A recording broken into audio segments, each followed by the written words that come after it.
সে একজন ভালো দাবাড়ু, সে খেলাটিকে ভালোবেসেই দেশীয় বিভিন্ন টুর্নামেন্টে অংশগ্রহণ করে, দাবার মাধ্যমে মস্তিষ্কের বিকাশ ঘটে এবং এটা লেখাপড়ায় ভালো ফল করতে সহায়ক ভূমিকা পালন করে।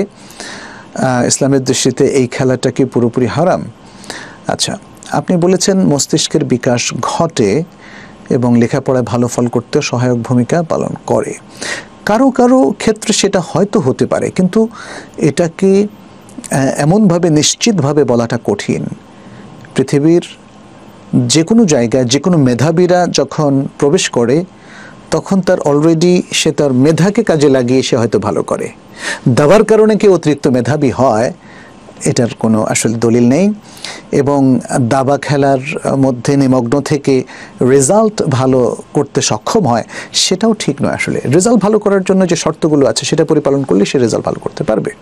তাকে বুঝতে হবে, তাকে লেখাপড়ায় সময় দিতে হবে ইত্যাদি।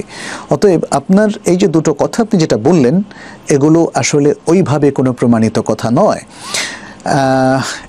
ইসলামে এই খেলাটা কি হারাম কিনা? হ্যাঁ, ইসলামে অধিকাংশ উলামায়ে কেরাম বলেছেন এই ধরনের যে খেলাগুলোতে আসলে সত্যিকার অর্থে শারীরিক কিংবা সামাজিক কোনো ধরনের বেনিফিট নেই সেগুলো ইসলামে পারমিটেড নয়।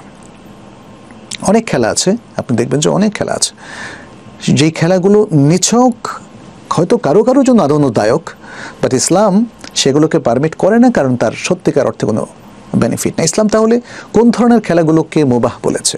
মুবাহ বলেছে সেই খেলাগুলোকে যেগুলোর বেনিফিট আছে, যেগুলো সত্যিকার অর্থে মানুষকে বেনিফিট দেয়, যেমন সাঁতার, যেমন ঘোড়দৌড়, যেমন তীর নিক্ষেপ অথবা বর্ষা নিক্ষেপ অথবা শারীরিক কসরত শরীয়তের সীমারেখা মেনটেন করে এবং শরিয়ার সাথে সংঘর্ষ না করে কিংবা শরীয়তের ফরজ ওয়াজিব নামাজ কালাম এগুলো ত্যাগ না করে যদি কেউ এই শারীরিক কসরতের কাজগুলো করে তাহলে সেটা তার জন্য জায়েজ আছে, সেটা পারমিটেড।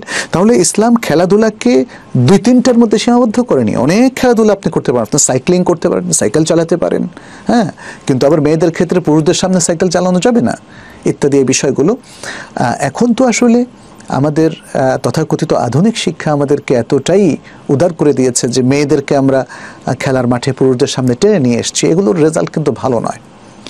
মেয়েরা তাদের পরিবেশের মধ্যে থেকে তারাও শরীর চর্চা করতে পারে, তারাও ব্যায়াম করতে পারে, তারাও খেলাধুলা করতে পারে, কিন্তু শরীয়তের সীমারেখার মধ্যে থেকে। অতএব ছেলে কিংবা মেয়ে উভয়ই আমাদেরকে আসলে প্রথম জেনে নিতে হবে যে শরিয়াতে কোন কোন খেলাধুলাগুলো জায়েজ এবং তার জন্য কি কি শর্তগুলো আছে, শরিয়ার সীমারেখাটাই বা কী।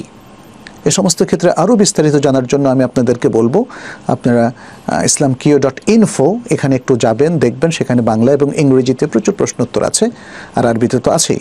পাশাপাশি islamhouse.com এখানেও এ সম্পর্কিত বেশ আলোচনা আপনারা কোনো না কোনো আর্টিকেলে বা কোনো প্রশ্নের উত্তরে পেয়ে যাবেন ইনশাআল্লাহ।